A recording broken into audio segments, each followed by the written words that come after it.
기도하겠습니다. 우리를 지키시고 오늘 보호해 주시는 사랑이 많으신 하나님, 오늘도 주님 앞에 나와서 주님께 예배함으로 하루를 시작하게 하심에 감사드립니다. 저희가 늘 하나님 말씀을 따라 살기 원합니다. 주님, 제가 하나님 말씀을 따라 살 수 있도록 매일매일 더욱 큰 믿음과 은혜를 저에게 부어주시고, 제가 하나님 말씀을 따라 사는 것이 저희 생명을 살리고 저희가 진정으로 참된 기쁨을 얻을 수 있는 길이라는 사실을 제가 깨달을 수 있도록 주님께서 만나 주시옵소서. 예배 가운데 주님께서 저희와 함께 해주시며 저희의 예배 가운데 주님께서 말씀으로 저희에게 다가와 주심을 믿습니다.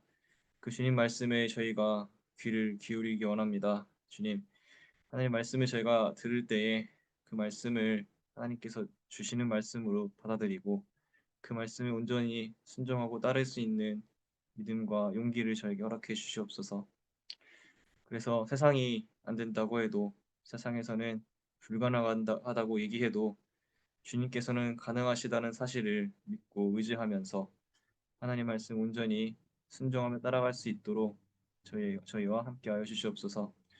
그리고 그럴 때 주님께서 저희에게 성령으로 함께 하셔서 제가 하나님 말씀을 따라 사는 가운데 저희의 삶의 어려움들이 주님 은혜 가운데 해결이 되고 또 저희 삶에 저희를 막아서는 어떠한 장벽들이라도 저희가 거뜬히 뛰어넘을 수 있는 그러한 힘과 용기를 주님께서 허락하여 주시옵소서. 그래서 저희가 저희 삶의 모습 가운데서 주님께 영광 돌릴 수 있도록 주님 이 시간 저희에게 함께하여 주시옵소서. 말씀을 전하는 전도사와 또 말씀을 들으시는 성도님들이 이 시간 하나 되는 시간이 되게 하시며 또 부족한 것들은 주님께서 채워주시는 놀라운 일들이 일어나게 하여 주시옵소서. 감사합니다. 이 모든 말씀 예수님의 이름으로 기도합니다. 아멘.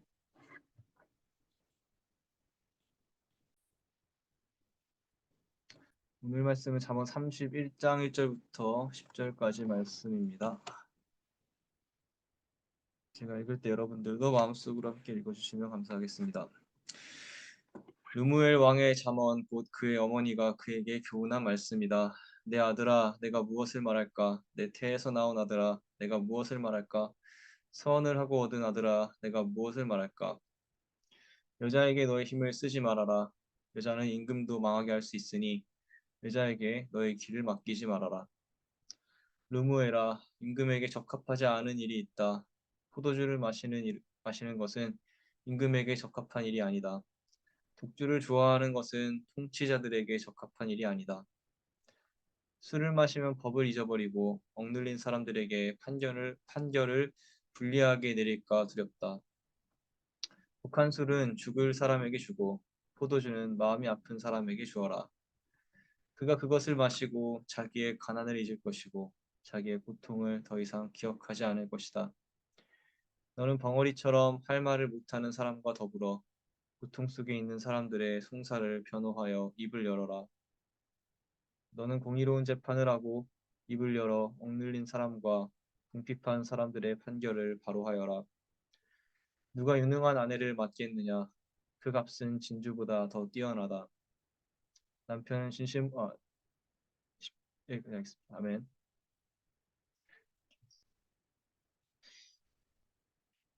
잠언 31장의 저자는 이 르무엘 왕의 어머니입니다.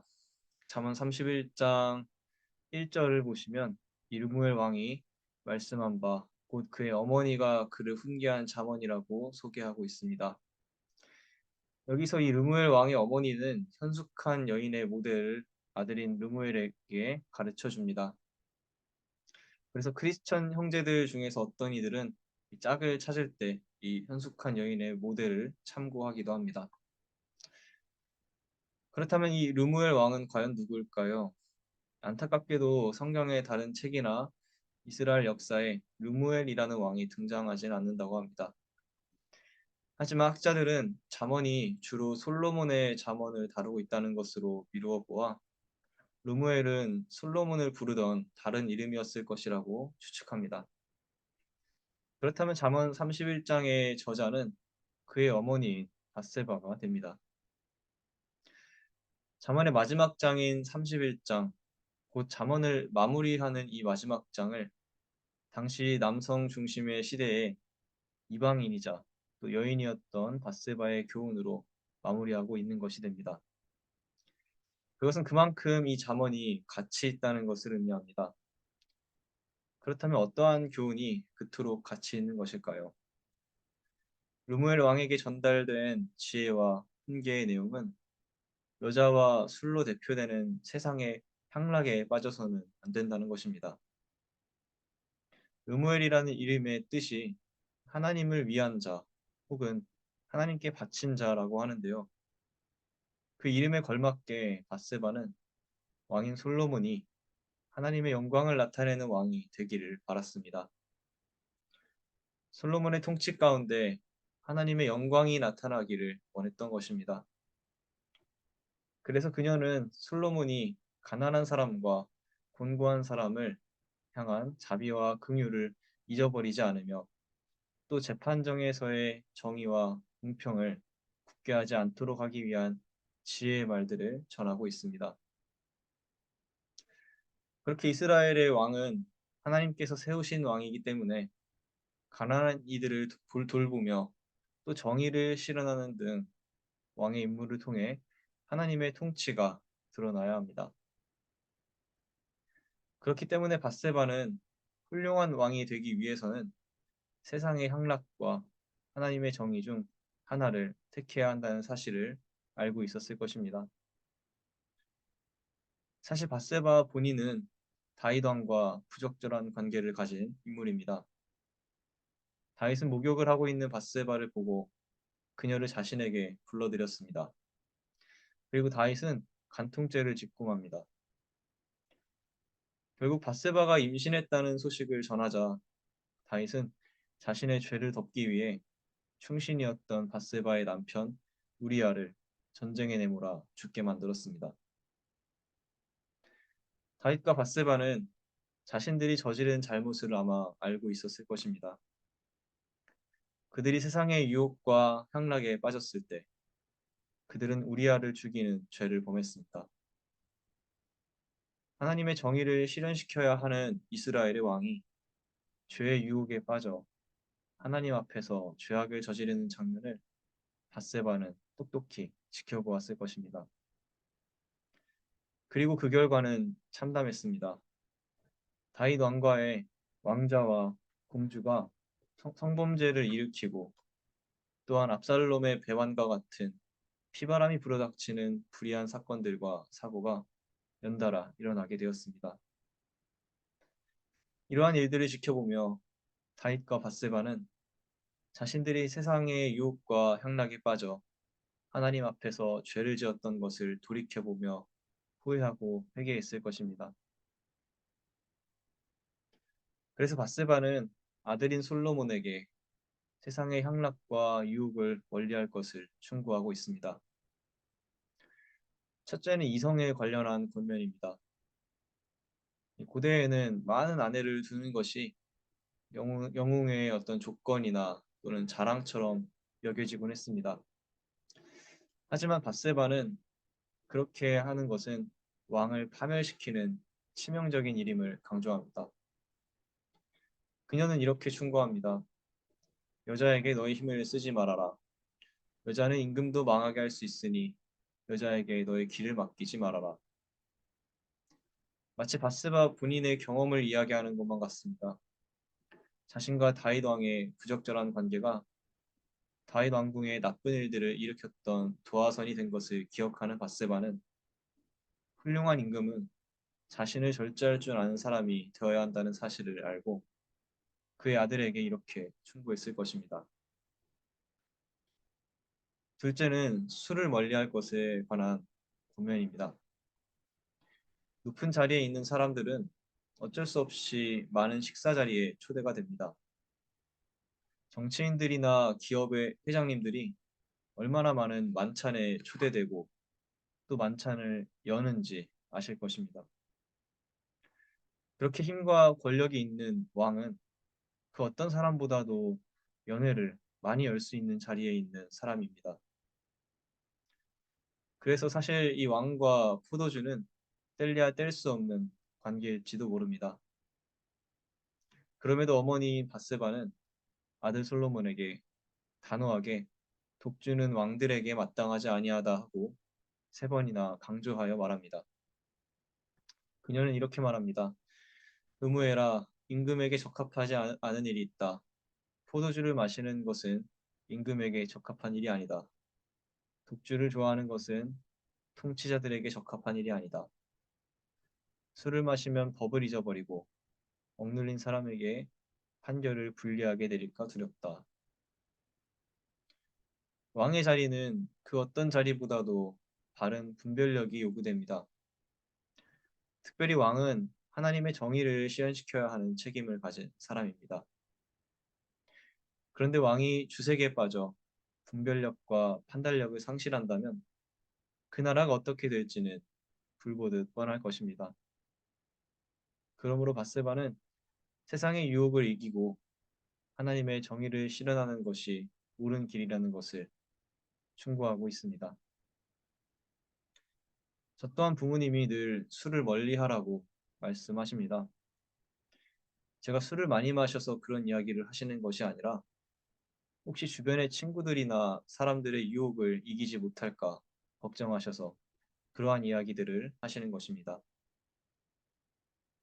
실제로 미국 신학교에서 와서 놀란 것은 거의 모든 신학생들이 아무렇지 않게 술을 마시는 것이었습니다. 문화적 차이가 있고 또 신학적 차이가 있기 때문에 제가 그들이 술을 마시는 것을 비판하지는 않았지만 오늘 말씀을 보면서 나는 세상의 향락에 빠지지 않도록 스스로를 지켜야겠다고 생각해 보게 되었습니다. 우리는 하나님 앞에서 죄악을 저질러 하나님의 이름을 욕되게 하지 않기 위해 노력해야 합니다. 오히려 우리의 삶 가운데 하나님의 정의와 사랑이 드러나야 할 줄로 믿습니다. 고린도전서 6장에서 바울은 이렇게 말합니다. 유명을 피하라. 사람이 범하는 죄마다 몸 밖에 있거니와 음행하는 자는 자기 몸에 죄를 범하느니라. 너희 몸은 너희가 하나님께로부터 받은 바 너희 가운데 계신 성령의 전인 줄을 알지 못하느냐. 너희는 너희 자신의 것이 아니라. 술이나 담배와 같은 것들을 즐기는 청년들에게 이 바울의 말씀을 자주 들려주곤 합니다. 우리는 하나님께서 예수님의 핏값으로 사신 것이니 우리의 몸은 더 이상 우리 자신만의 것이 아니라 하나님의 것이기도 한 것입니다. 그러므로 이제 우리 몸은 성령님이 거하시는 성령의 전입니다. 따라서 예배 전에 우리가 교회를 깨끗하게 청소하듯이 우리는 늘 세상의 유혹을 이기고 성령의 전인 우리의 몸을 거룩하고 깨끗하게 해야 합니다. 셋째로 바세바는 하나님의 정의를 실현시키는 삶을 살라고 권면합니다. 그녀는 왕이 자신의 입을 열어야 할 때는 포도주를 마시는 술잔 앞에서가 아니라 말을 못하는 사람과 고독한 사람 앞이어야 한다고 말합니다. 말을 못하는 사람과 고독한 사람은 사법적인 지식이 없어서 자기 자신을 보호할 수 없는 사회적 약자들을 가리킵니다. 이스라엘의 왕은 그렇게 사회적으로 돌봄이 필요한 약자들의 편에 서서 그들을 변호할 수 있는 마음을 가진 사람이어야 합니다. 그것이 하나님의 정의를 실현하는 것입니다. 바세바는 이렇게 조언합니다. 너는 벙어리처럼 할 말을 못하는 사람과 더불어 고통 속에 있는 사람들의 송사를 변호하여 입을 열어라.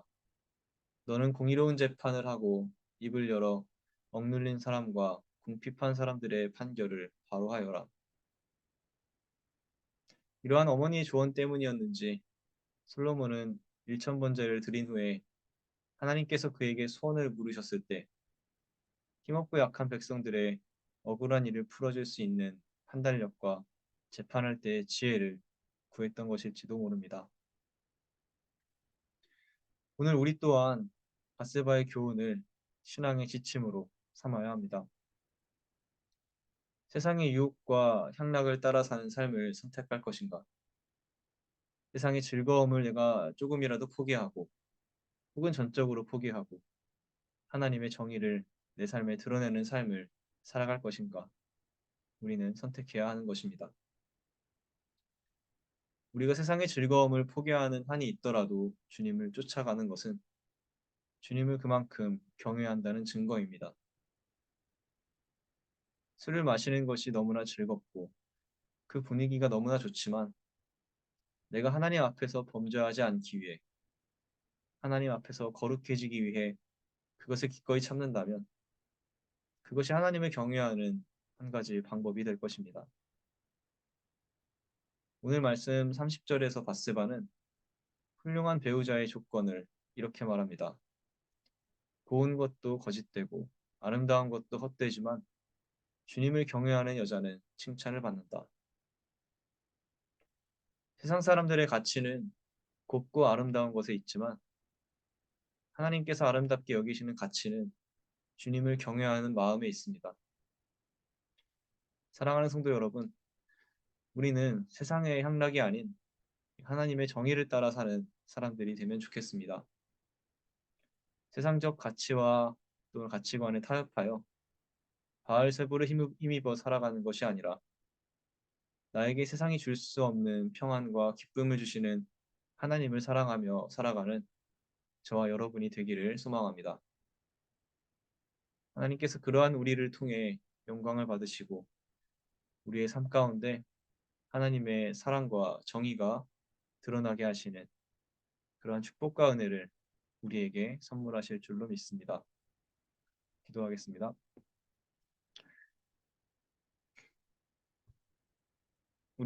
우리에게 늘 새로운 희망과 소망을 주시는 하나님, 오늘 말씀 가운데 우리가 세상의 유혹 가운데서 그 유혹들을 능히 이기고 오직 주님만을 따라 살며 주님의 사랑과 정의를 우리 삶 가운데 드러내야 한다는 사실을 저희가 다시 한번 기억하게 됩니다.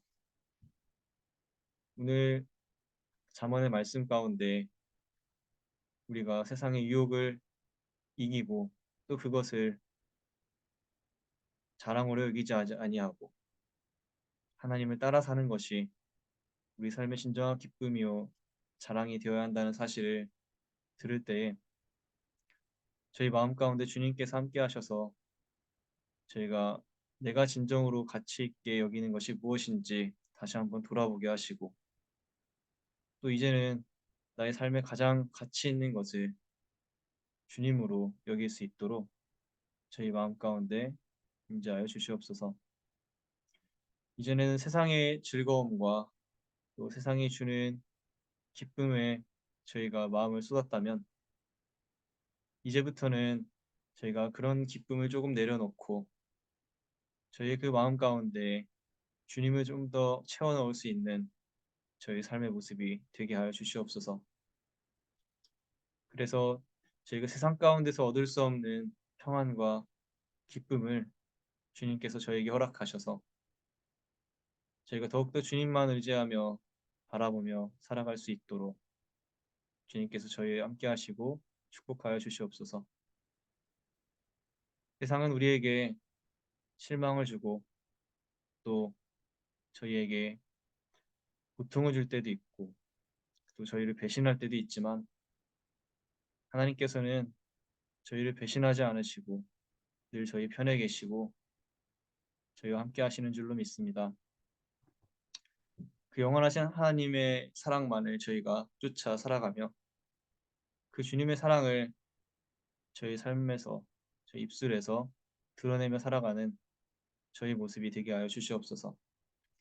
그러므로 저희 삶의 모습을 통해 하나님께서 영광을 받으시고 또 많은 사람들이 주님께로 나아오게 되는 귀하고 놀라운 일들이 저희를 통하여 일어날 수 있도록 주님께서 함께하여 주시옵소서. 감사합니다. 오늘도 이 말씀을 가지고 세상으로 나아가는 성도님들 한 분 한 분과 함께 하시고 세상의 유혹을 이기고 하나님을 바라보며 기쁨이 넘치는 소망이 넘치는 하루를 살아갈 수 있도록 인도하여 주시옵소서. 감사합니다. 이 모든 말씀 예수님의 이름으로 기도합니다. 아멘.